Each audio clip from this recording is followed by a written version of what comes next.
이슈 분석 시간입니다. 주 52시간 근로시간 단축 시행이 임박하면서 곳곳에서 잡음이 끊이지 않고 있습니다. 기업들은 정부가 구체적인 지침조차 제시하지 않으면서 혼란스러운 입장인데요. 근로시간 단축을 둘러싼 논란과 정부의 핵심 경제정책 가운데 또 다른 한 축이죠. 뒤늦게 시동을 걸고 있는 혁신성장과 관련해 이야기 나눠보겠습니다. 한국경제연구원 조경혁 박사와 함께합니다. 박사님 어서 오세요. 네, 안녕하십니까. 네.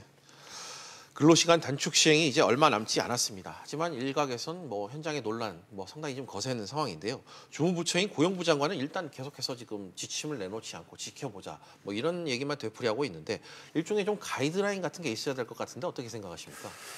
예, 그렇습니다. 실망스럽고 좀 답답한 심정인데요. 예. 근로시간 단축은 그 기업 활동과 노동시장에 큰 변화를 가져오는 중대한 사건입니다. 네. 이미 그 부작용을 예고하는 이제 경고음이 여기저기서 이제 들리고 있는 상황인데요. 그러나 이 정부는 이제 무엇을 근로시간에 넣고 뺄지에 대한 가이드라인조차 이제 제시를 하지 않고 있습니다. 네. 기업은 이제 애매한 사례들이 너무 많다 보니까 네. 어떻게 해야 될지를 모르고 이제 우왕좌왕하고 있는데 주무부처 장관은 일단 시행해보고 문제가 생기면 그때 보완을 하겠다 이렇게 하니까 이제 이게 얼마나 무책임한 발언입니까? 국민을 정책 실업 대상이 아니면 이제 이런 발언이 나올 수가 없는데요. 네. 정책이 실패하면 그 피해는 이제 고스란히 이제 국민들에게 돌아가기 때문에 신중에 신중을 기하를 해야 됩니다. 예. 말로는 서민을 위한다면서 검증은 안 된 정책과 네. 제대로 준비도 안 된 정책을 일단 시행을 해보자 이런 식으로 이제 밀어붙이고 있으니까 서민들의 피해가 더 커지고 있는 것입니다. 그래서 정부 정책에 대한 이제 국민들의 불신과 실망이 이제 커지고 있다는 걸 좀 명심해야 될 것 같습니다. 알겠습니다. 걱정은요. 앞서 최저임금 인상 후폭풍을 이미 저희가 경험하지 않고 있지 않습니까? 벌써부터 저녁은 있지만 돈이 없는 삶이다. 이런 말까지 나오고 있는 상황인데 근로시간 단축으로 월급은 또 얼마나 줄어들고 근로시간 단축에 따른 부작용 어떤 것들이 있는지 좀 짚어주시죠. 기업은 기업대로 이제 근로자는 근로자대로 이제 걱정이 많은 것 같습니다. 예. 국회 예산정책처에 따르면 전체 근로자 중에서 95만 5천 명 정도가 이제 근로시간 단축으로 이제 영향을 받을 것으로 예상이 되는데 월급은 이제 평균 한 37만 7천 원 정도가 이제 감소할 것으로 전망을 하고 예. 있습니다. 문제는 이제 저임금 근로자의 임금이 상대적으로 더 크게 감소한다는 건데요. 네. 대기업의 정규직 임금은 7.8% 감소하는 데 반해서 중소기업의 비정규직 임금은 19%나 이제 감소를 하게 됩니다. 네. 이렇게 되면 이제 근로시간 단축도 임금 격차를 확대하고 소득 분배를 악화시킬 것으로 예상이 되고 있고요. 기업들도 이제 근로시간 단축으로 여러 가지 이제 애로사항을 이제 겪고 있는데 예.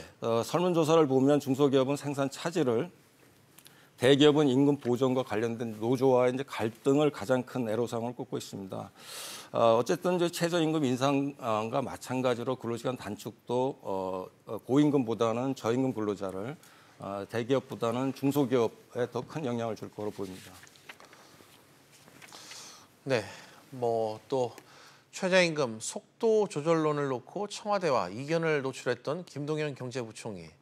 취임 1주년을 맞았습니다. 최근 경제 컨트롤 타워가 누구냐 이런 논란도 있지 않았습니까? 김동연 부총리 취임 1년 지금 어떻게 좀 평가하고 계시죠? 예, 실업하고 소득 재분배가 이제 역대 최악이다 보니까 어떻게 좋은 점수를 줄 수가 없을 것 같습니다. 취임 후 1년이 됐으면 이제 혁신성장 정책에 대한 이제 결과도 나왔어야 하는데 혁신성장 정책에 이제 청사진조차 지금 마련을 하지 못한 상태입니다.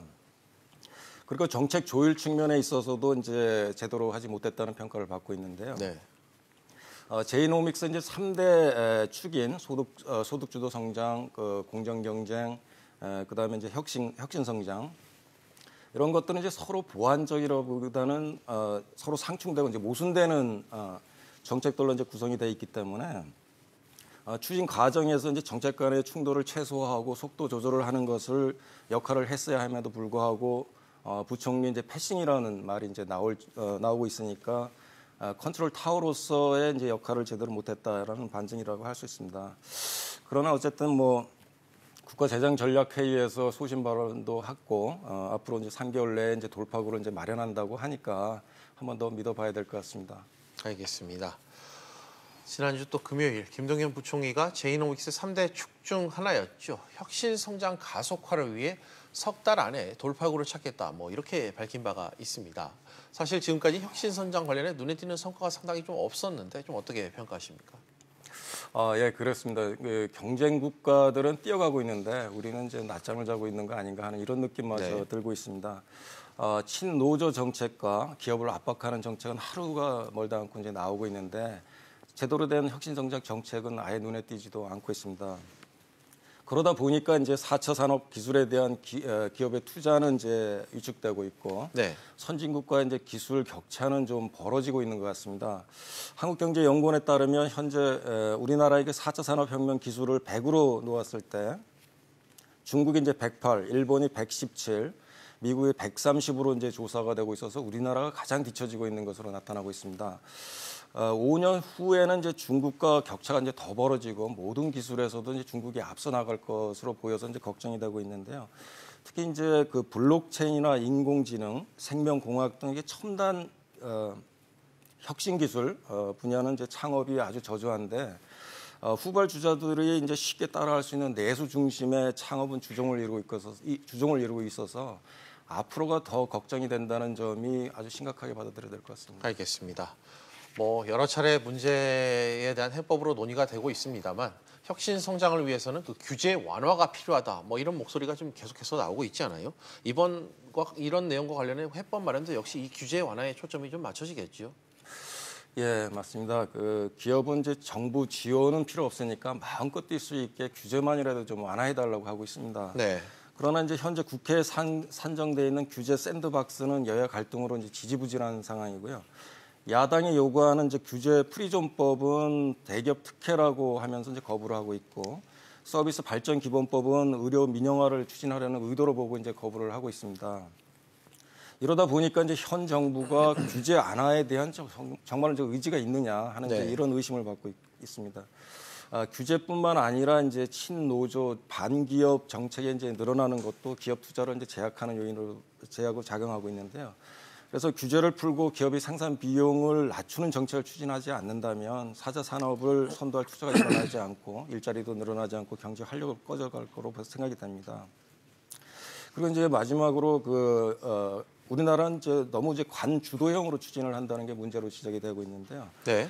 지금과 같이 이제 대기업을 혁신성장 파트너가 아닌 개혁 대상으로 이제 여기고 있다 보니까 그리고 이제 의도적으로 배제를 하고 이러다 보면 혁신성장에 대한 탄력을 받을 수가 없습니다. 그래서 대기업을 포함한 모든 이해 당사를 포함한 이런 추진 체계로 이제 업그레이드를 할 필요가 있다고 생각합니다. 알겠습니다. 마지막으로 또 한 번 뭐 더 혁신 성장과 관련해 덧붙여 주실 내용이 있다면 어떤 부분이 있을지 좀 간략히 부탁드립니다. 예, 4차 산업혁명은 혁신과 파괴의 속도가 우리가 예측할 수 없을 정도로 이제 빠르게 진행된다는 특징을 갖고 있습니다. 이런 상황에서 이제 정부가 4차 산업혁명의 변화를 주도하겠다는 것은 이제 불가능할 뿐만 아니라 시대착오적인 발상이라 생각합니다. 그래서 혁신성장 주역을 정부가 아니라 시장과 민간이라는 점을 좀 명심을 해서 반기업 정서를 정부가 부추기고 신노동 정책을 생산 비용이 계속해서 증가하는 상황에서는 4차 산업을 선도할 기업을 나올 수가 없습니다. 그래서 우리가 경제 활력을 불어넣고 서민들의 가계 소득을 높이기 위해서는 규제 개혁하고 노동 개혁에서 이제 그 해법을 좀 찾아야 된다고 생각합니다. 알겠습니다. 지금까지 한국경제연구원 조경혁 박사와 함께했습니다. 박사님 오늘 말씀 고맙습니다. 감사합니다.